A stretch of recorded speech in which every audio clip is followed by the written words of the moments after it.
مسلمان نہیں ہو سکتا اور کنجوس کمبخت مسلمان نہیں ہو سکتا.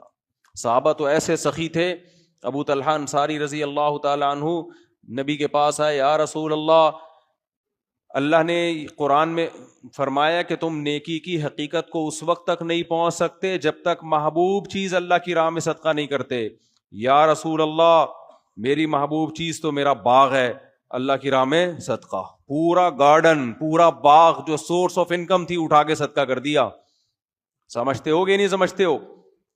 حضرت زینب رضی اللہ تعالی عنہا, نبی صلی اللہ علیہ وسلم جب مال غنیمت آتا نا, سال کا پورا راشن دے دیا کرتے تھے اپنی ازواج.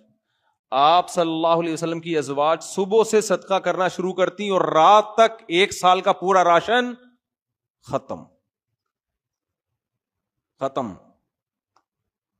سیدہ عائشہ بھی ایسا ہی کرتی. تو آپ کے بھانجے جو عبداللہ بن زبیر تھے, ان کو ایک دفعہ غصہ آ گیا ان کو کہ بھئی آپ اپنے لیے کچھ بچاتی نہیں ہو. انہوں نے قسم اٹھا لی کہ اللہ کی قسم میں آپ کے ہاتھ روکوں گا. اپنی خالہ کو کہا کہ میں اللہ کی قسم آپ کے ہاتھ روکوں گا. حضرت عائشہ کو اتنا غصہ آیا کہ تو مجھے صدقہ کرنے سے روک رہا ہے, حالانکہ وہ خیر خواہی میں کر رہے تھے. اتنا غصہ آیا, فرمایا اللہ کی قسم میں تجھ سے کبھی بات نہیں کروں گی. قسم اٹھا لی. پھر بڑے بڑے صحابہ نے سفارشیں کر کے آپ سے قسم توڑوائی, تو حضرت عائشہ نے قسم تو توڑ دی, بات چیت شروع کر دی, مگر قسم توڑنے کا جو کفارہ تھا نا وہ ایک غلام آزاد ہے. اور حضرت عائشہ ساری زندگی غلاموں کو خرید کے آزاد کرتی رہی ہیں تاکہ میری قسم کا ایک جو میں نے توڑی ہے اس کا صرف کفارہ نہ ہو, جو دل میں خلش ہے وہ بھی ختم ہو جائے. تو وہ لوگ ایسے تھے میرے بھائی. اور آج مسلمان کیا ہوتا جا رہا ہے, سخاوت تو دور کی بات, جو واجب حق ہے نا دوسرے کا وہ بھی نہیں دے رہے ہوتے. کسی سے کوئی چیز منگوا کے دیکھ لو, آپ سے کوئی بولے نا یہ فلانی چیز لے کر آؤ, آپ لے کر آؤ, آپ لے کر آ گئے, پھر وہ کہے پیسے دے دو, کل لے لینا, پرسوں لے لینا, ترسوں لے لینا. اتنا سڑاتے ہیں نا بندے کو, آدمی کو دماغ خراب ہونا شروع, ڈپریشن میں جانا شروع ہو جاتا ہے. یار اس کا حق ہے, پہلے پکڑا کیوں نہیں دیتے اس کو فوراً؟ خود فون کر کے پوچھو, خود بولو بھائی آپ کے کتنے پیسے باقی ہیں. دکانوں میں راشن والے کا حساب دیکھ لو, دودھ والے کا حساب دیکھ لو, مکانوں کے کرائے دیکھ لو. یہ تو اس کا واجب حق ہے نا, وہ نہیں دے رہے ہوتے. کرایہ دار یاد دلا دلا کے, مالک مکان یاد دلا دلا کے تھک جاتا ہے. تو آج جو لازم بہنوں کی وراثت نہیں دے رہے, بیوی کا مہر نہیں دے رہے, کام کروانا ہوگا فوراً کروا لیں گے, پھر پیسے دینے میں کیا کرتے ہیں, ترسانا شروع کر دیتے ہیں. تو اللہ تو حکم دے رہے ہیں کہ ينفقون, دوسرے کا پیسہ تو دینا ہی ہے, اپنا بھی دوسروں پہ خرچ کرنا ہے. تو اس لیے میرے بھائی قرآن جو ابتدا کر رہا ہے نا 2 صفات سے, عورت کے لیے بھی حکم ہے وہ سخاوت کرے, مال جمع. آج خواتین سونا جمع کر کے رکھتی ہیں, ہم سے پوچھتی ہیں زکوٰۃ کیسے دوں میں, سونا بیچنا پڑے گا. یار خوشی خوشی بیچو سونا بھائی, خوشی خوشی بیچو. جان نکل رہی ہے اس سونے میں, اٹکی بھی ہے جان. اس لیے دنیا کو جب تک مسافر خانہ نہیں سمجھو گے نا, بات کھوپڑی میں آئے گی نہیں. دنیا الذین یظنون انہم ملاقو ربہم, اللہ کہتے ہیں جن کو یقین ہے نا اللہ سے ملنا ہے, وہ دنیا سے دل نہیں لگاتے, دنیا کو مسافر خانہ سمجھتے ہیں. تو زکوٰۃ دینی پڑے گی بھائی, اپنی جیب خرچی سے نکالو, پورے سال جمع کرتے رہو. خواتین نے نا اپنے شوہروں کے ذمہ لگایا ہوا ہمارے سونے کی زکوٰۃ آپ دیں, وہ بیچارہ دے دیتا ہے, ہو جاتی ہے زکوٰۃ. لیکن آپ بولو نہیں, میری زکوٰۃ کون دے گی, میں خود دوں گی.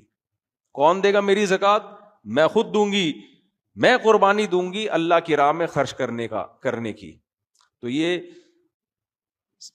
عورت کو بھی سخی ہونا چاہیے اور مرد کو بھی سخی ہونا چاہیے. تو یہ 2 صفات اللہ نے بیان کی ہیں. آگے اللہ فرماتے ہیں اولئک علی ھدی من ربہم, یہ لوگ ہیں جن کے اندر یہ 2 بنیادی صفات ہوں گی, اپنے رب کی طرف سے ہدایت پر ہیں. واولئک ھم المفلحون, یہی لوگ کامیاب ہیں. آگے اللہ تعالیٰ نے ان آیات میں نا سورہ بقرہ جو قرآن کی ابتدا ہو رہی ہے, ایک بہت اہم ترین آیت ہے جس میں تمام انسانوں کو خطاب ہے, جس سے آپ کو اسلام سمجھ میں آئے گا. واٹ از اسلام, یا ایھا الناس، اے لوگو، اعبدوا ربکم، اپنے رب کی عبادت کرو. یہ بھی دنیا میں جو مذہب بیزار لوگ ہیں ان کے لیے سب سے بورنگ کام رب کی عبادت. کہتے ہیں تعلیم کو فوکس کرو، ٹیکنالوجی کو فوکس کرو، یہ کرو وہ کرو. عبادت نجی مسئلہ ہے. ہر مذہب میں کچھ لوگ عبادت کرتے ہیں، کچھ عبادت نہیں کرتے، تو چلو ٹھیک ہے کر لو، ٹھیک ہے نہیں کرو، تمہاری مرضی ہے. اللہ کہتے ہیں نہیں، یا ایھا الناس، اے ساری دنیا کے سارے انسانوں، چاہے ہندو ہو، سکھ ہو، مسیحی ہو، یہودی ہو، ملحد ہو، ساری دنیا کے سارے انسانوں، اعبدوا ربکم، غلامی تم نے کس کی اختیار کرنی ہے؟ اللہ نے اللہ کا لفظ استعمال نہیں کیا کیونکہ اللہ کو اللہ کہنے میں انسانوں کا اختلاف ہے. کیا خیال ہے؟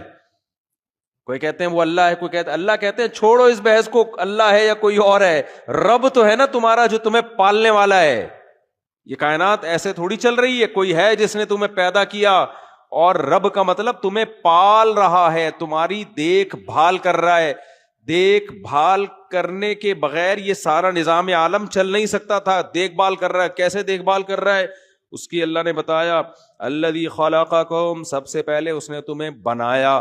تم خود بخود نہیں بن گئے، خود ایسی چیزیں بن نہیں سکتی. والذین من قبلکم، تم سے پہلے لوگوں کو بھی کس نے بنایا ہے؟ اسی نے بنایا جنس کی تم اولادوں میں ہو.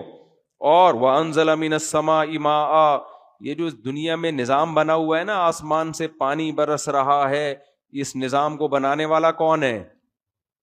ہر جگہ ہر خطے پہ تھوڑی دنیا میں چاند پہ بارش ہوتی ہے بھائی، مریخ پہ بارش ہوتی ہے.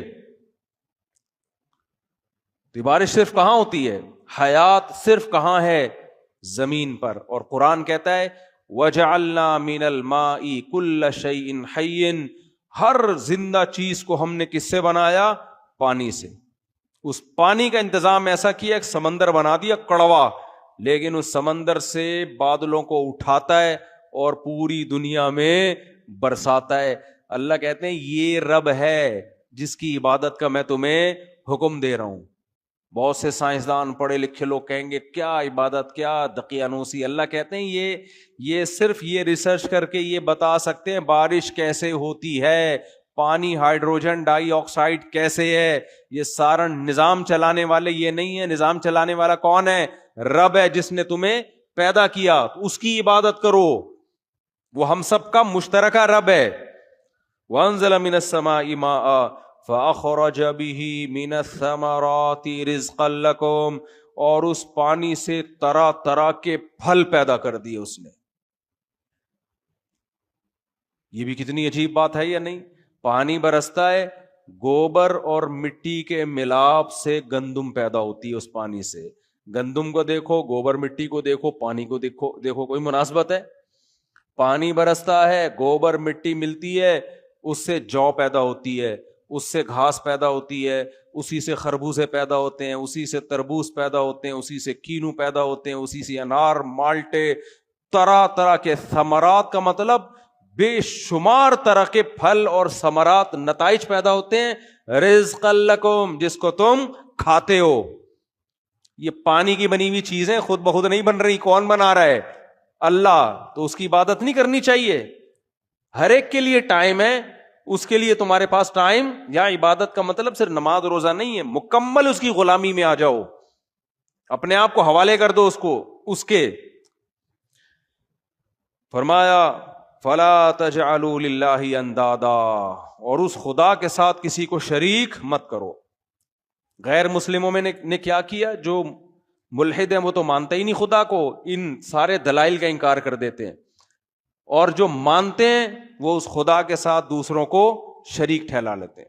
تو جو محبت خدا کو دینی چاہیے، گائے کو دے دی، بتوں کو دے دی، چوہوں کو دے دی، بندروں کو دے دی، سانپ کو دے دی، سورج کو دے دی، چاند کو دے دی. اللہ کہتے ہیں لا تجعلوا للہ اندادا، اللہ کے برابر کسی کو مت ٹھہراؤ.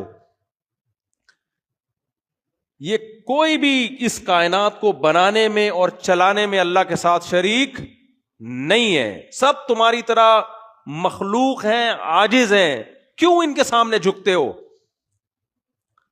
تم اشرف المخلوق ہو, سب سے برتر ہو, سب سے برتر جھک کس کے سامنے رہا ہے؟ جو تمہارے غلام ہے. قرآن میں دوسری جگہ کیا آتا ہے؟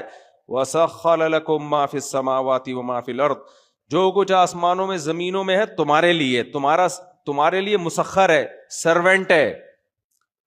جب اللہ نے ان سب چیزوں کو ہمارا نوکر کہہ دیا تو ابھی ہمارے لیے مقدس ہوئی؟ باس اپنے نوکر کو مقدس سمجھتا ہے؟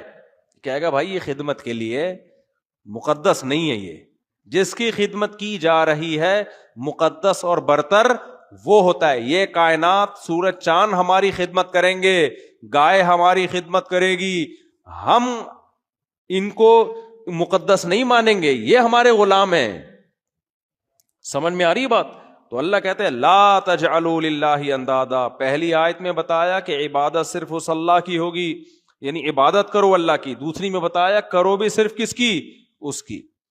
جب یہ آیتیں ہم پڑھتے ہیں نماز میں, خدا کی قسم اتنا سکون ملتا ہے کہ اے اللہ تیرا کتنا فضل ہو گیا, تو نے ہمیں عبادت میں بھی لگا دیا, اور صرف کس کی عبادت میں؟